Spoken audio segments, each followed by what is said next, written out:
Way to success என்னும் ஆலமரத்தினை வேராகவும் விழுதுகளாகவும் நின்று தாங்கி பிடிக்கின்ற ஆசிரியர் பெருமக்களே, சான்றோர்களே, அம்மரத்திலே குருவிகளாக கிளிகளாக பலன் பெற வந்திருக்கும் மாணவ செல்வங்களே, அவர்களை அழைத்து வந்திருக்கும் தாய்ப்பறவைகளாகிய பெற்றோர்களை,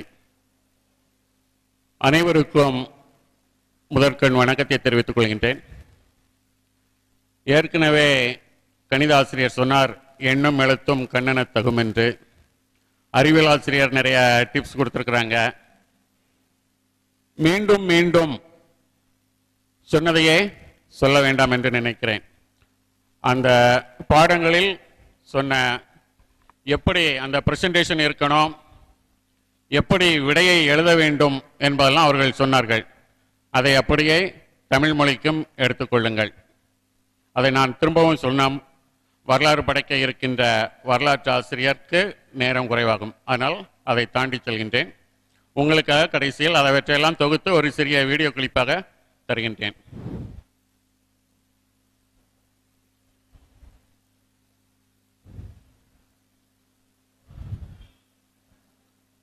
முதல்ல நம்முடைய இரண்டாம் தாள் வினாத்தாள் வடிவமைப்பை பார்க்கும் பொழுது 30 மதிப்பெண்கள் இலக்கணத்திற்கும், ஏனையெல்லாம் படைப்பாற்றலுக்கு 10 மதிப்பெண்ணும், மீதியெல்லாம் மொழிப்பயிற்சிக்கு. இந்த 30 மதிப்பெண்களுக்கு மட்டுமே நீங்கள் படித்து எழுத வேண்டியது, மற்றதெல்லாம் பயிற்சி செய்து எழுத வேண்டியவை.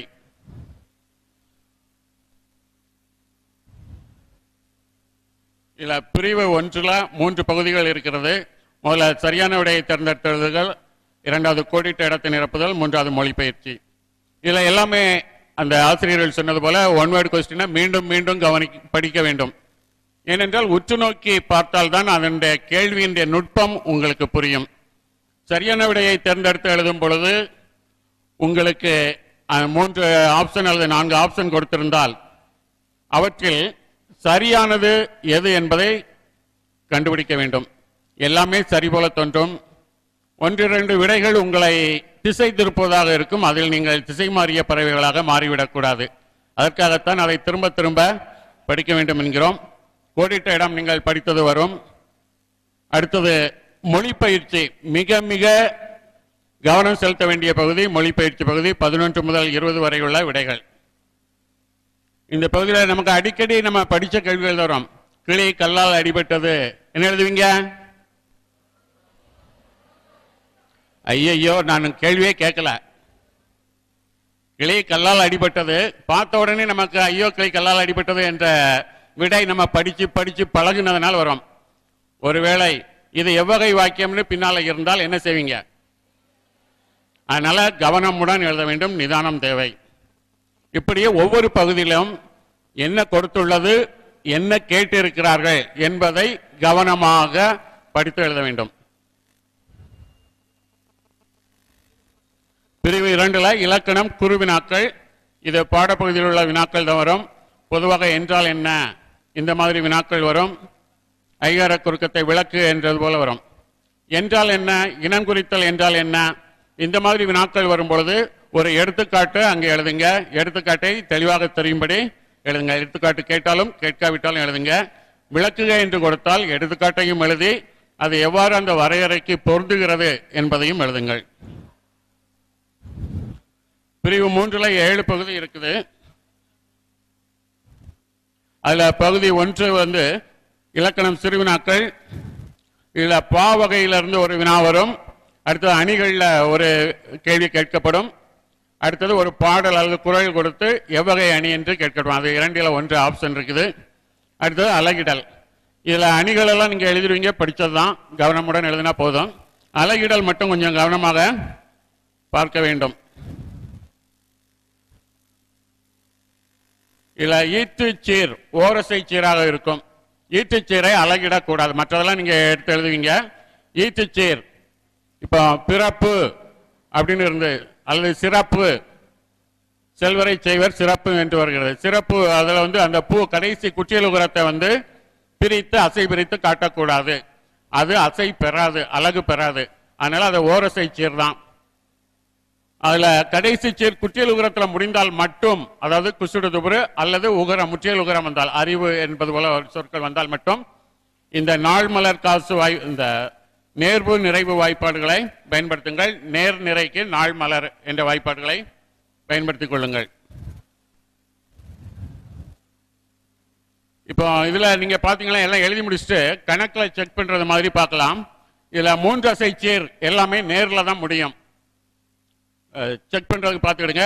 ஈரசை சீர் நேர்ல முடியலாம், நிறையில முடியலாம். ஒரு ஈரசை சீர் நேர்ல முடிந்தால் அடுத்த அசை நேரசையாகத்தான் நிறையசையாக வரும். ஈரசை சீர் நிறையாக முடிந்தால் அடுத்தது நேர் வரும். ஈரசை சீர் மாறி வரும். மூவசை சீர் எல்லாமே நேர்ல முடியும். அடுத்த சீரும் நேர்ல தான் தொடங்கும். இல்ல இப்ப இந்த பாட்டை பாருங்க. பகல் வெல்லும் குகையை காக்க இகல் வெல்லும் வேந்தற்கு வேண்டும் பொழுது. இல்ல வேந்தற்கு இந்த சொல்ல குறிப்பா எடுத்திருக்கிறோம். நம்ம எடுத்து எழுதும் பொழுது கவனமுடன் எழுத வேண்டும். இதுல நம்ம செய்யக்கூடிய தவறுகள் இதான். அழகிடல் எல்லாமே கவனமா செய்வோம். எடுத்து எழுதும் பொழுது வேந்தற்கு இர் இக்கு 2 எழுத்து தான் இருக்குது, ஒற்றை எழுத்து இருக்குது. நம்ம கீழே உள்ளதை பாருங்க. வேந்தருக்கு கவனம் குறைவா எழுதலாம். இந்த பிழைகள் அடிக்கடி வரக்கூடிய பிழைகள். இப்ப வேந்தருக்குன்னு எழுதுனா நேர் நேர் நேர் தேமாங்காய்ன்னு வரும். வேந்தருக்குன்னு போடும்போது நிறை வரும், கூவிடங்காய் வரும், ஒரு மதிப்பெண் போய்விடும். அடுத்த பகுதி 2 துணைப்பாட கட்டுரைகள்ல 3 பகுதிகளாக பிரிச்சுடுங்க. முதல் 3 பகுதி அல்லது கடைசி 3 பகுதியை பார்த்துடுங்க. அதுல 2 வினாக்கள் இடம்பெறும். அதுல முடிந்தால் அந்த முன்னுரையில ஆசிரியர் குறிப்பு, அதோட முன்னுரையில ஆசிரியர் பெயரெல்லாம் தெரிந்தால் எழுதுங்க, தெரியாமல் தவறாக எழுத வேண்டாம். பத்தி பிரிச்சு எழுதுங்க. அடுத்து பகுதி 3 தமிழாக்கம், தயக்கமின்றி தமிழில் பேசும். புத்தகத்தில் 3 பகுதிகள் இருக்குது. அது தவிர அடிக்கடி நாம வழக்கத்தில் உள்ள ஆங்கில சொற்களுக்கு தமிழ் சொற்கள் ஒவ்வொரு துறைக்கும் தெரிந்து வைத்துக் கொள்ளுங்கள். அது கேட்டால் எழுதி கொள்ளலாம். அடுத்து தமிழெண்கள் எல்லாரும் எழுதிவிடுவோம். உரை பத்தி பழமொழிகள், இதுவும் புத்தகத்தில் உள்ள பகுதி தான் வரும். உரை பத்தி வேறு பகுதி வந்தாலும் நீங்கள் எழுதலாம். அடுத்து பகுதி 4 படைப்பாற்றல், கதை நிறைவு செய்தல், கவிதை எழுதல். இதுல கவிதை எழுதினால் கொஞ்சம் எளிதாக மதிப்பெண்களை பெறுவதற்கு வாய்ப்பு உண்டு. கதை பகுதியை எடுத்து எழுதும் பொழுது முழுமையான மதிப்பெண் பெற வாய்ப்பு குறைவு. ஏனென்றால் கதை பகுதி என்று சொல்லும் பொழுது கதையினுடைய ஒரு களம் இருக்க வேண்டும், மைய கருத்து இருக்க வேண்டும், கதாபாத்திரங்கள் இருக்க வேண்டும், கதை தொடர்ச்சி இருக்க வேண்டும், கதை பின்னல் இருக்க வேண்டும், கதையில் ஒரு திருப்பம் இருக்க வேண்டும், ஒரு கருத்தை முடிக்க வேண்டும். இவ்வளவு இடம்பெற்றால் தான் மொழி மதிப்பெண் கிடைக்கும். கவிதை என்பது நீங்கள் படித்து எழுதக்கூடிய கவிதையா இருக்கலாம், சொந்தமாக எழுதலாம்.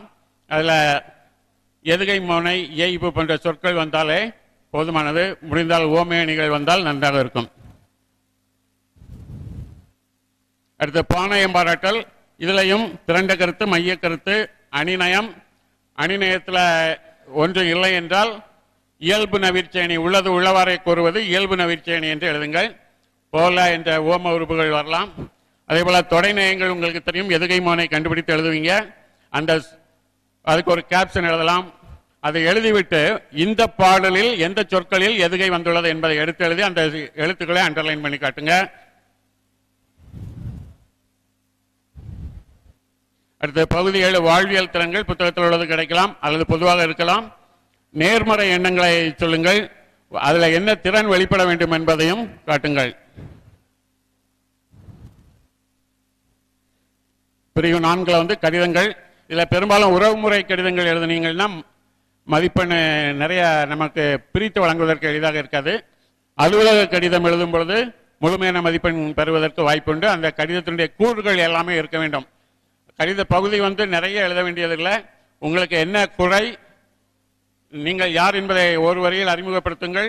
என்ன குறை இருக்கிறது, அதனால் என்ன பாதிப்பு, என்ன தேவை, இந்த 3 விஷயங்கள் வந்தால் போதுமானது. அடுத்த கடிதத்தில் உள்ள கூறுகள் அதில் இடம்பெற வேண்டும்.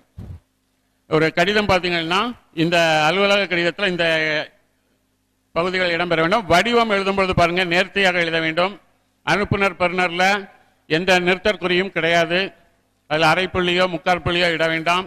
முகவரி எழுதும்போது கடைசியில் கால் புள்ளி இடுங்க, கடைசி வரியில முற்றுப்புள்ளி இடுங்க. அடுத்து ஐயா பொருள் எழுதுங்க. இடம், பொருள், இடம், தேதி, உரைமேல் முகவரி. அடுத்து குறிப்புகளை கொண்டு கட்டுரை வரையும் பொழுது இந்த முன்னுரை பொருளுரை வரட்டும், துணை தலைப்புகள்லாம் அங்க வரட்டும். இப்படி பொது கட்டுரைகள்ல உங்களுக்கு மேற்கோள்கள், மரபு தொடர்கள், புள்ளி விவரங்கள், பழமொழிகள் எல்லாம் சேர்த்து எழுதும் பொழுது மதிப்பெண்ணை கூட்டலாம். அடுத்தது இது சீரான இடைவெளி தோற்றம் என்று சொன்னார்கள். அந்த தோற்றமும் நேர்த்தியாக இருந்தால் மதிப்பெண்கள் கிடைக்கும்.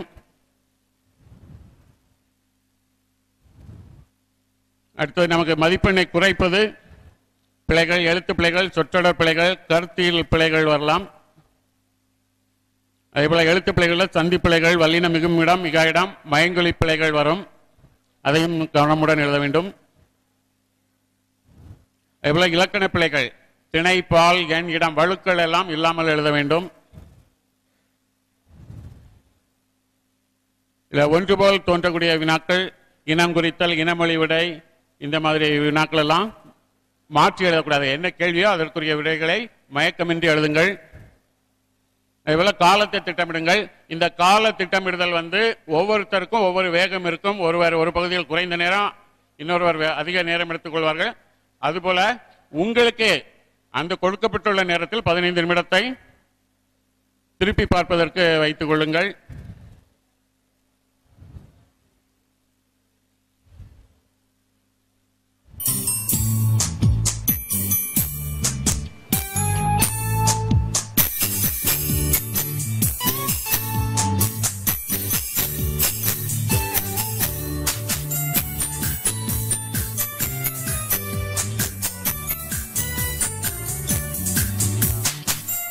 காலையிலிருந்து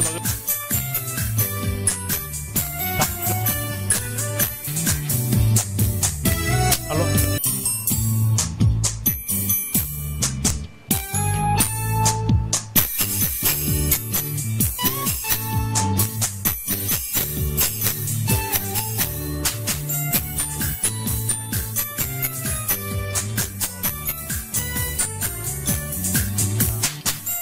காலையிலிருந்து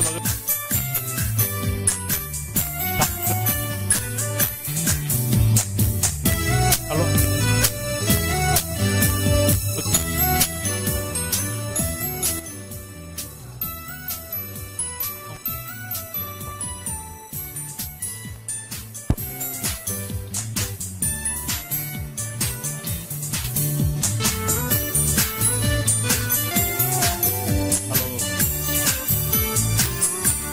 இதுவரை மாணவர்களுக்கு நல்ல அறிவுரைகளை வழங்கிய ஆசிரியர் பெருமக்கள் அனைவர்களையும் மேடைக்கு வருமாறு அன்புடன் கேட்டுக்கொள்கிறோம்.